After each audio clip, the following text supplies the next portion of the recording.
Yung tool, puro ka na lang re-engage. Walang dash Yung yan Ruby, malungkot lalo yan pag nag-force na mag-purify yan. So, parang, oo nga naman, ang ganda ng choice ng F-Cap na kumuha ng Tigreal kasi sa isip-isip ni Ogwen, kahit sino pwede kong setan.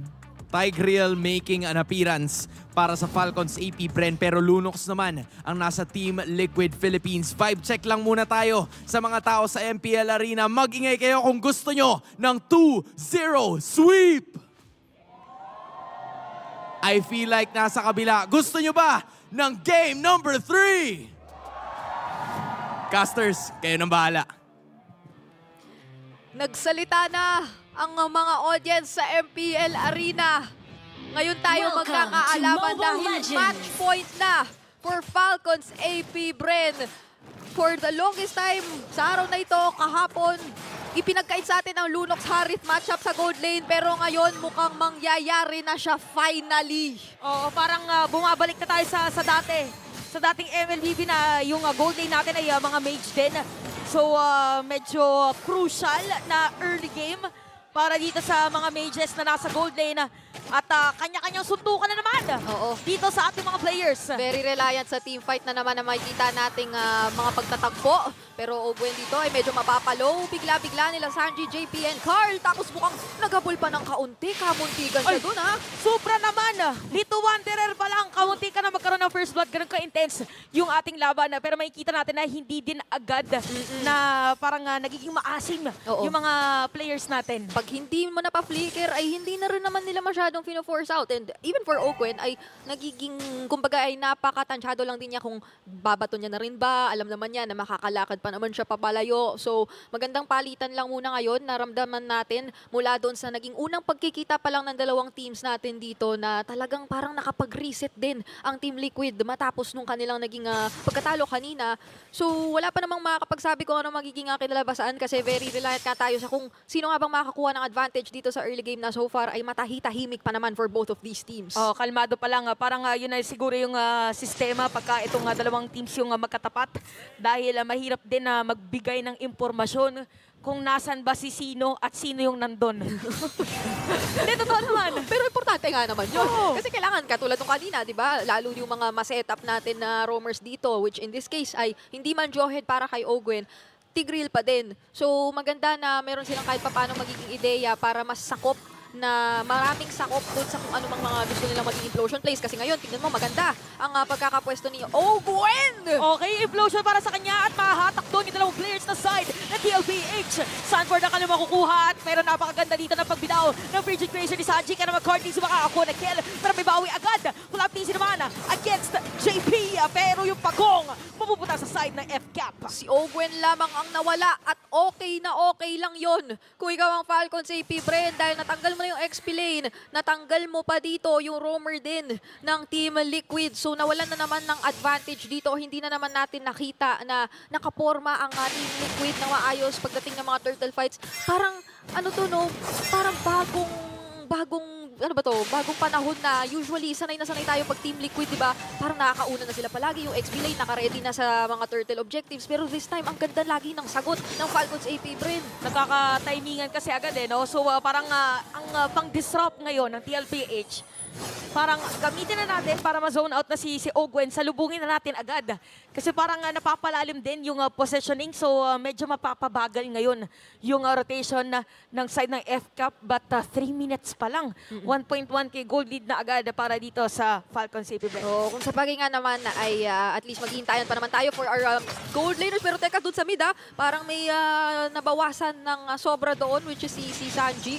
Mabuti na lamang at makakalakad din siya papalayo at hindi pa naman makakuha dito ng isa pang casualty ang Falcons AP Bren. Pero going back ay, kumbaga for Team Liquid especially, hindi pa naman natin sobrang kasama si Benny Cutie. Parang kailangan lang din natin magdoble ingat. Ngayon kasi parang hindi ito yung tipong maghahanap talaga ng sugod. Sugod, pero yung kumbaga setup, hindi naman ganun yung hero ngayon ni JP.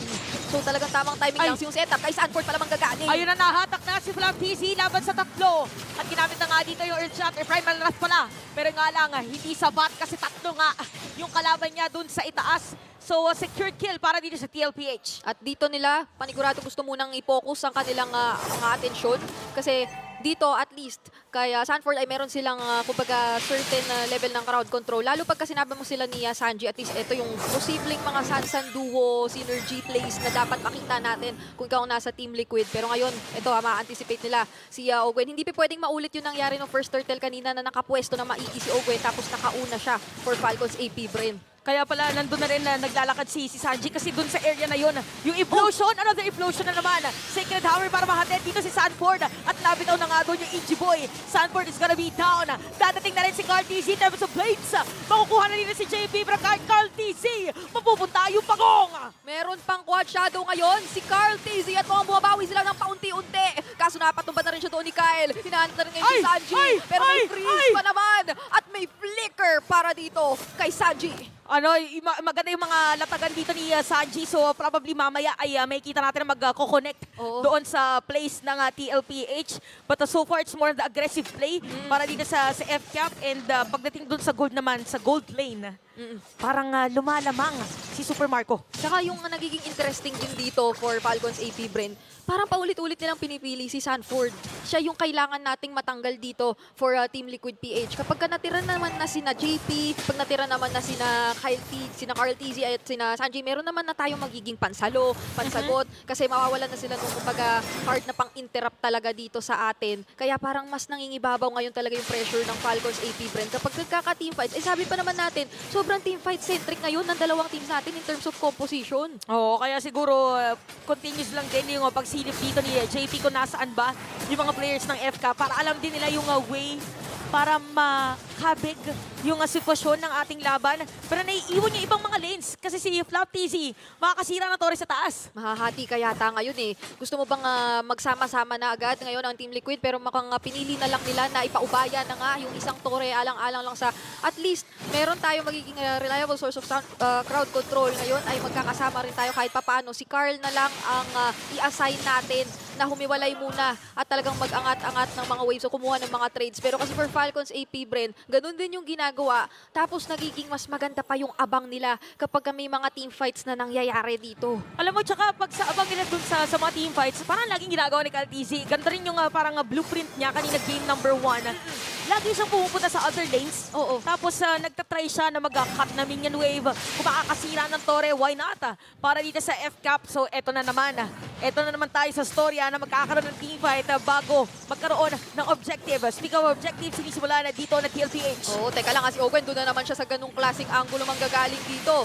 Hindi pa naman nasa spatan ng mga miyembro ng Team Liquid at nakahatak naman kaunti sa side nila. Itong turtle objective natin, pero sino na naman kaya mga umauuna kasi si Sanford doon. Hindi yata kumonekta. May nakakonceal si Ogwen ay maharangan dito ni JP. So parang ire-reset yata. Ay hindi.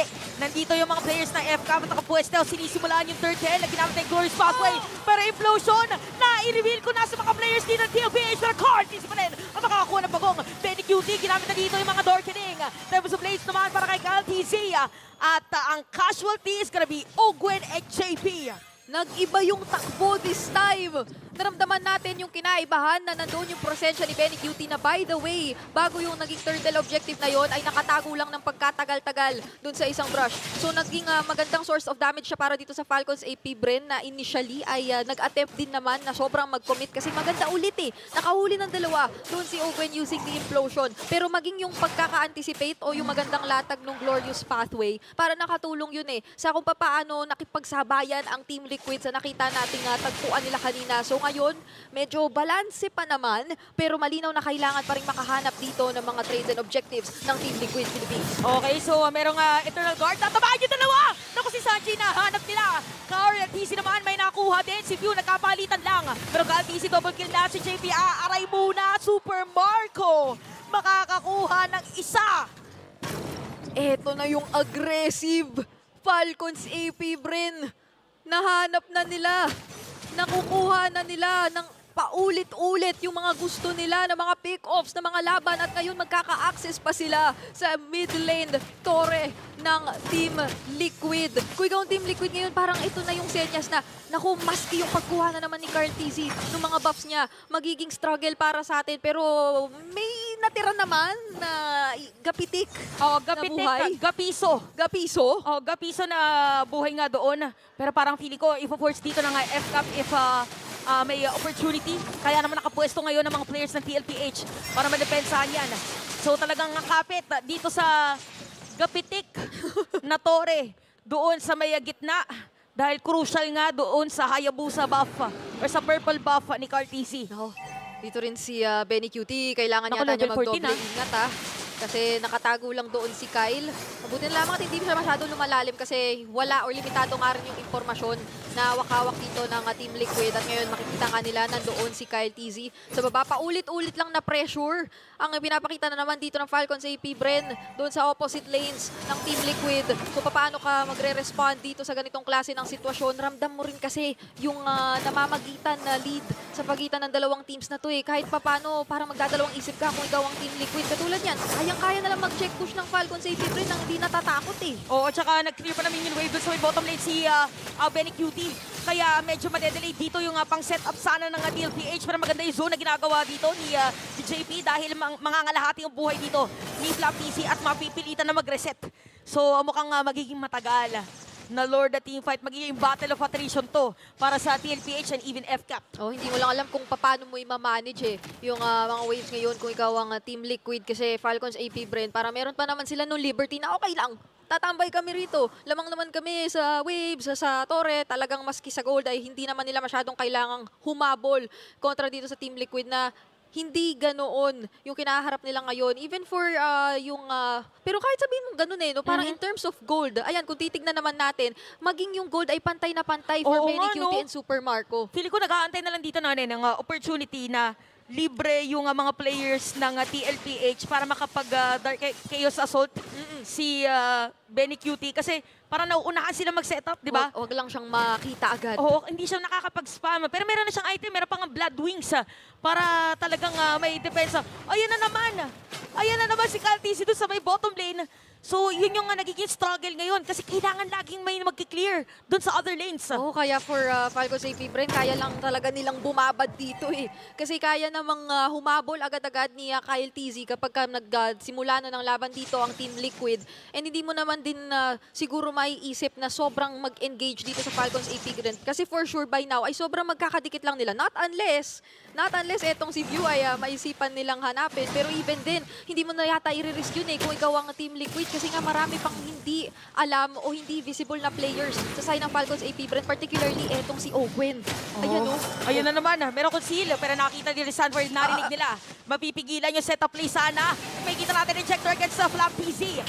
Ay, naku mo, Earthshatter pala yun. Pero nga lang si Sanford dito, halos wala ng buhay. Ang sakit ng mga criticals. Seven of Blades, aalis. So pitik lang para din sa ating dalawang kumpunan. Alam ng Team Liquid na wala na yung implosion.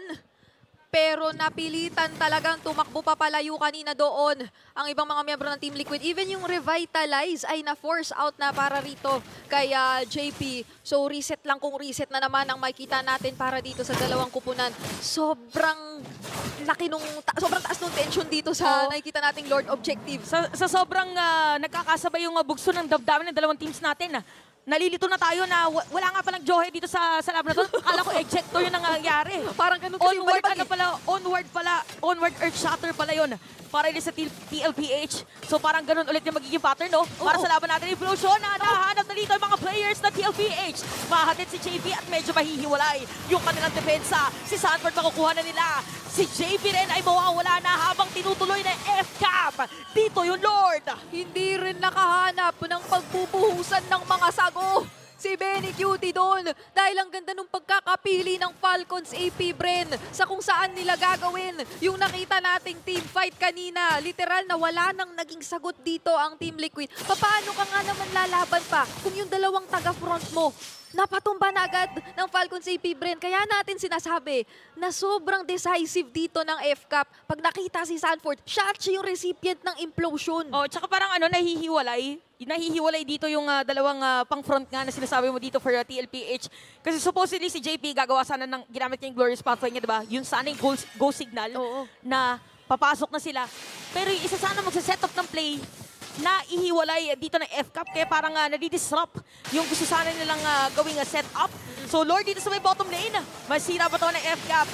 So, tingnan natin kung paano ang depensa ang gagawin dito na TLPH. Successfully mali-destroy nila. Okay, 14 minutes, wala nang shockwave, pero mukhang si JP maaalanganin yata. Glorious Pathway, kaso sabi niya, higop pabalik para rito kay Ogwen. So wala na yung roamer ngayon ng Team Liquid at wala na rin yung isa nilang inhibitor turret.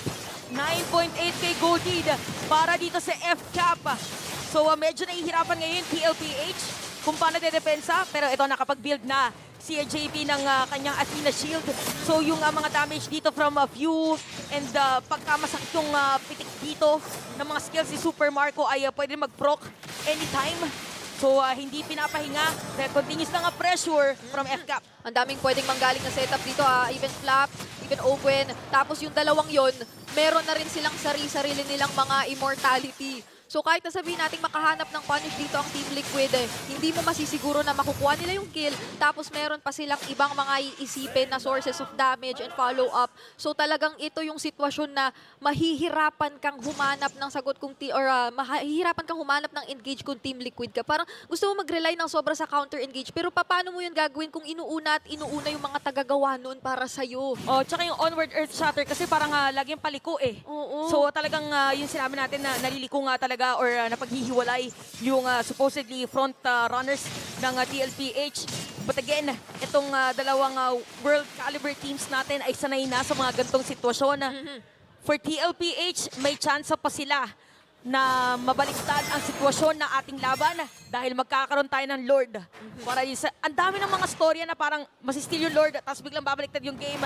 Pero yung pinaka-challenge dito for FCAP, pagbibigyan ba nila or bibigyan ba nila ng opportunity dito yung TLPH? Oo, kasi parang iniisip ko rin ngayon kung ano bang pinakakakapitan ng Team Liquid in terms of defense nila. Oo, meron sila ng dalawang mage, pero parang medyo ilang kapag kinailangan nilang mag-all-in sa isang miyembro tapos nakakuha ng espasyo yung iba. Pero Ogwen, nag-flicker na naman, papasok! Okay, nagamit na rin dito yung revitalize ni JP.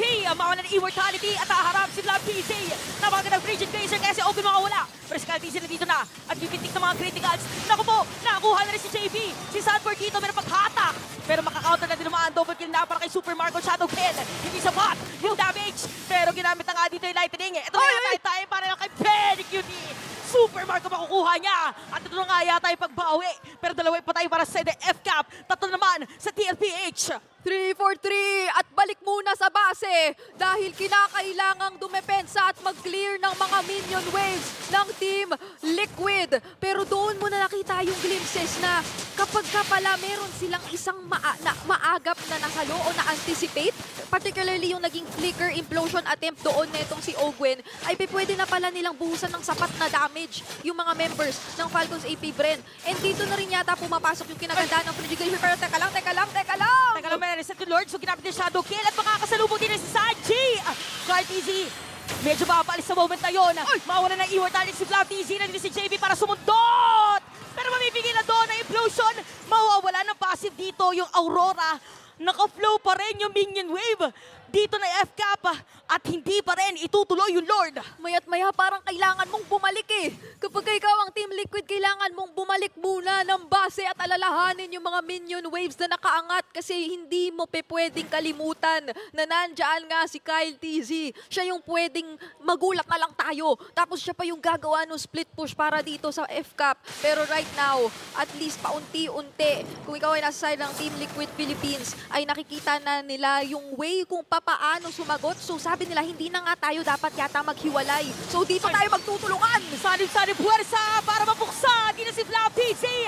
Ogwen implosion sa mapa ng AJ Boy. Tapos dun sa may likod. Tapos sa plates para kay Kyle TZ. Sa naging target niya. At sumasayaw na. Di na si Super Marco. Double kill na para sa kanya. Pero si Benny Cutie, biglang nagalit. Double kill para sa kanya. Lunox. Papasok pa ba rito? Si Kyle TZ?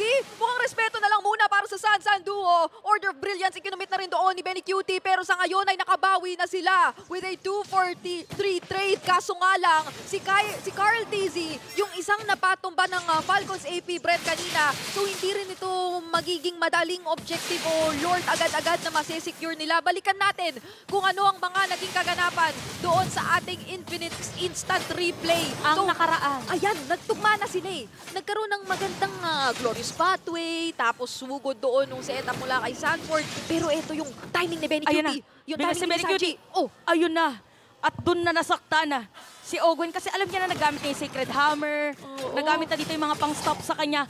So yun pala yung timing na inaantay ng TLPH pag nawala na yung mga pang-kontra dito kay Benny Cutie na crowd control skills. Oo, pag wala nang magiging pansalo at kapag meron ka ng isang natanggal man lang na player dito from Falcons AP Bren na magiging malaki ang contribution kapag meron tayong mga team fights. Kitang-kita naman kanina, di ba? Nag-commit na agad si Sanford and even si JP using the glorious pathway to take one member out. And yung kinagandahan doon ay yung mga malalambot na heroes ng Team Liquid, lumikod muna talaga sila. Hindi sila yung sobrang sumama Kalmado at lang. nag-make sure na sige, kung makahanap man dito ng magandang sagot ang Falcons AP Bren, malayo kami dyan. So kaya natin nakita na natanggal man doon yung si Carl and si JP, buhay pa naman yung crucial damage dealers and mga taga-defend nila. Oh, eto na naman.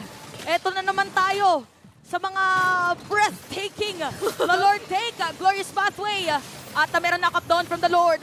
Medyo makakalabahati yung buhay ni JP. Sanford papasok doon! Implosion! Para dito kay Owen, pero may counter side. TLPH, makakawala na ng mga immortality. Kyle! DC!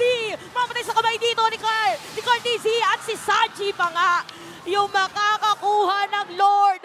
TLPH, sinabi natin kanina, kaya pa nilang baliktarin yung 10k gold lead, 1.5k na lang ngayon at meron pang Lord. At 20 minutes lang naman na tayo dito sa laban natin. Doon nagtugma-tugma lahat ng pwedeng manggaling mula sa side ng Team Liquid. Especially for me, yung timing talaga ng Frigid Glacier dito ni Sanji. Kanina pa siya nagiging game changer para dito sa Team Liquid. At ngayon sila naman ang umaabante. Maging yung flicker, I'm offended pala ni Sanford kanina ng dalawa ang kumbaga ay napigilan muna doon sa agro na gusto nilang gawin. So now, basag na rin ang mid lane inhibitor turret ng Falcons AP Bren at meron pa tayong 20-minute Lord na nagmamarcha sa top lane. No, 20 minutes na pala. 20 minutes na! Ganon ka-jump back yung ating laban. So meron na rin Queen's Wings. Dito si Sanford, pero knock-up from that Ichi Boy. Si Flaptizi yung kukuha na ito mga damage dito, pero meron silang mga immortality. JP, napakasakit. Hindi na sumakto doon yung kanyang revitalize para mabuhay pa. Dalawang patay para sa side ng TLPH. Carl TZ, mahanap si Few, pero mahanap ni Kyle TZ naman. Dito si Sanford. Dalawa para sa tatlo. At depensa muna para sa Falcons AP Bren. Pero tumba na yung Lord. At ngayon, Cartesia and Benny Cutie lang ang may iwan para dumepensa. Sumisigaw na ang mga audience dito sa MPL Arena. Parang kung sila lang ang pwedeng mag-decide, gusto nilang dire-diretsuhin na eh. Oh, shoutout sa mga community leaders natin ngayon na nakatayo for both FCAP and even TLPH. Ay nakikita din natin si Mima Dars. Sa side naman ng Falcons AP Brent, sila Brent. Oo, buhay na buhay ang MPL Arena sa ganap na 8 o'clock ng gabi. O magna 9 o'clock na nga pala tayo ngayong gabi. Nararamdaman kasi natin talaga yung dikit ng labang ito na parang unti-unti talagang nagigets na rin ng Team Liquid kung paano sila magre-responde dito sa ginagawa ng Falcons AP Bren. And ito na yung moment ni Benny. Oo. Ito na yung moment niya na kaya na niyang mambigla, mamburst ng mga sago-sago. Kahit sino, no, kanina yung damage niya against Ogwen. Oo. Napaaray na lang talaga nung moment na yon. Feeling ko i-delay nila yung next na Lord. Dahil aantay nila yung mga immortalities. Oo. So si Sanford dito, nag-build na Athena Shield. Medyo mahirap ngayon para sa FCAP kasi dalawang burst yung kailangan nilang kaharapin against sa TLPH. Oo. Feeling ko kung ikaw si Kyle, hindi ka na rin masyadong magiging matapang na sumugod doon sa likod kay Benny Cutie na kanina pa matipid gumamit ng kanyang Order of Brilliance. Tsaka kasi kapag natamaan ka man lang kahit nang sabihin natin isang sago tapos isang latag mini pathway din dito ni Benny Cutie. Parang ang sakit-sakit na rin nun isipin para rito kay Kyle TZ. So nagiging maingat na rin paunti-unti ang Falcons AP Bren kasi kahit ano namang sabihin natin, majority ng control ay nasa kamay pa rin naman nila in terms of yung nakikita nating kamapahan. Pero nag-iba na rin yung yung timpla rito ni JP. Kanina pa siya nagmamatapang na sugod, glorious pathway gameplay kapag nakakakita siya ng oportunidad. Eto na yun guys. Sa mga nanonood ngayon, sa mga restreamers, eto na yung mga kailangang huminga ng malalim. Dahil pagka ganito ang posisyon ng dalawang teams, alam mo na na magiging grabe yung next na team fight. Kaya mas pipiliin muna nila Oo. na hindi ituloy yung Lord. Oh, tsaka sabi ata ni Carl TZ dito ay kailangan muna nilang double check yung kanilang purple buff. Magandang pagkakagamit doon ng Magic Sentry. Nasilip yata ng kaunti doon si Ogwen. Pero ayun, nakuha naman na dito ni Carl TZ yung kanyang purple buff. Kaso yun nga isa sa mga problema ngayon ng TLPH, wala pang flicker si Sanford. Nagamit siya kani-kanina lang at alam yun ng Falcons AP Bren. So may kaunti silang ideya rito at kalamangan kung yun at yun lang yung resources lang ang magiging usapan natin dito. Tsaka hindi ko... Sakit sa ulo! Hindi ko may paliwanag yung mga pinupuntahan ni Ogwen dito Parang kabilaan yung mga plano nila. Parang iba yata, parang gusto yata nilang sirain muna. Or i-flow yung Minion Wave sa may top lane para ma-force yung ilan sa mga players ng TLPH na depensahan muna yung top lane. Kung sino kaya ang tatargetin. Okay. Sino ang maaatasang mag-clear at dumepensa nito? Kasi sabi yata ni JP, wala dito. Hindi ko makita kung nasan sina Ogwen. Well, kanina pa naman hindi, pero parang mas nagiging tago ngayon yung mga members ng Falcons AP Bren. Napakahirap nito kapag nahuli nila doon si Carl TZ. Parang nakakaramdam din yata si Carlito. Parang iniisip nila kung ano yung naiisip nung kalaban nila. Ganito ba yung gagawin ko sa gantong sitwasyon? Ay, parang masisira dito nila Carl TZ! Nakabitan dito si Carl TZ! Oh my gosh! At sa dinami-dami na matatarget dito ng TLPH at makukuha si Kyle TZ pa. So mukhang ito na yata para sa TLPH para simulan at kuhanin yung Lord. Tumatalon-talon na si Mima at ibe-burst na nga ito ni Benny QT. Alam naman natin ang kapasidad ng isang Lunox pagdating sa Lord Objectives at si Black TV yata yung gusto nilang isunod. Pero ginamit niya yung Winter Crown niya doon. Meron din siya Immortality para nag-buy time beside the F-Gap. So mapapauwi ngayon si JP. Ginamit niya yung Order of Brilliance para dito kay Benny QT. Habang nandun sa taas si Super Marco. Hinahanap dito na TLPH kung nasa si Super Marco at si Sanji nag-clear na Minion Wave. Kakaibang MLBB na to. Kakaibang mechanics yung nakikita natin. At mawawala ng immortality si Sanford. Pigilan mo sila humabol sa akin, 4D. Mukhang iba ang plano dito. Netong si Sanji. Pero hanggang saan siya dadalhin itong plano niya dahil mukhang makakahabol na rin ang ibang mga miyembro ng Falcons AP Bren. Winter Traction kaso nandun si Ogwen. May flicker pa! May flicker pa! Nagtayo na sariling ice skating rink si Sanji. Nung time na yon makakatakas pa pero 58 seconds bago mabuhay dito si Sanford. Nakablow lahat ng mga Minion Wave dun sa ibaba. Okay. At kailangan dumepensa ngayon ng TLPH. Again, meron silang Lord. Meron silang bibit-bitin na Lord. Tumitili na ang ating mga kasama sa MPL Arena. Hindi na rin namin maipaliwanag kung ano itong nadarama. Tama, Shaira. Basta, hindi pa tapos. 27 minutes. Ang ating laban hindi pa tapos. Oo, pag ayaw natin matapos, pwede naman mag-pause. Eto na, kanya-kanya sigaw para sa ating mga MPL fans. Glorious Pathway, merong slow dito against FK, pero parang itutuloy nila. Nahanap si Sanji dun sa likod, pero merong immortality yan. Susunod na rin yung Lord. Saan pa talaga ako dederecho? Ang papasok na rin dito si Carl, TZ, at si Few. Hindi tatamaan ng Shadow Dawn, hindi tatamaan ng mga Shuriken, at manidepensahan sa gitna ng Land of Dawn, yung Lord. Another game extended para sa TLPH at FCAP. Gitnang-gitna talaga. Pinagbawalan lumagpas yung Lord doon sa mapa ng FCAP. At mukhang hindi pa tayo makakakita ng mga ending dito sa 28-minute game natin. Kapit na lang ulit para sa magkabilaang kupunan. 78 seconds bago ang susunod na Lord. Pero grabe, isipin mo yon 28 minutes tayo. Kompleto pa rin yung Torre dun sa bottom lane ng FCAP. Alam mo yung mga gantong mahahabang game, parang pag tumanda yung mga players natin, sila na rin yung ninong. Oo nga. Ganon na sila ka-close ngayon. Ganon na nila kakilala yung isa't isa. Sinabi kasi natin parang bitin ang best of 3 dito sa kaganapan natin. Dinaan na lang nila sa long game. Feeling ko habang nangyayari yung game na to, parang sabi ko na dapat Sabi ko na Pero tinan natin kung ano ang tibok ng puso ng ating mga teams. Ang tibok ay kalmahan muna natin. Okay, sige na, sige na. Okay, uupo muna tayo. Dahil hindi na natin kinakaya ang mga nangyayari dito so far. Sa ngayon ay hindi pa naman pumipili o naghanap ng kahit anong magiging laban ang Falcons AP Bren and Team Liquid. Pero ang ganda nito for Falcons AP Bren kasi at least hindi nila masyadong inaalala talaga yung wave. Sila yung okay lang talaga. Paulit na naman to eh. Makakababad lang sila dito. Ay ito, ngayon pa lang nakaporma na sila sa ating Lord Objective. Pero for Team Liquid, susunod pa lang sila. Unti-untiin pa nila. Ate, mahirap nang patayin yung mga minion. Oo. Kaya siguro lagi ding pinapa-flow yung minion kasi pagka kumapal medyo mahihirapan at pag natalo sa teamfight, mahihirapan nga yung dedepensa.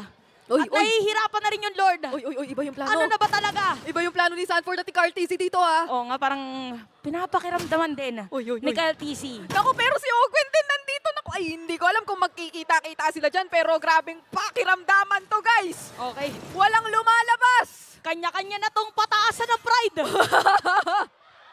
Ay, teka. No. Pride. Ano ba? Pride ang nakasalalay. Akala ko chicken.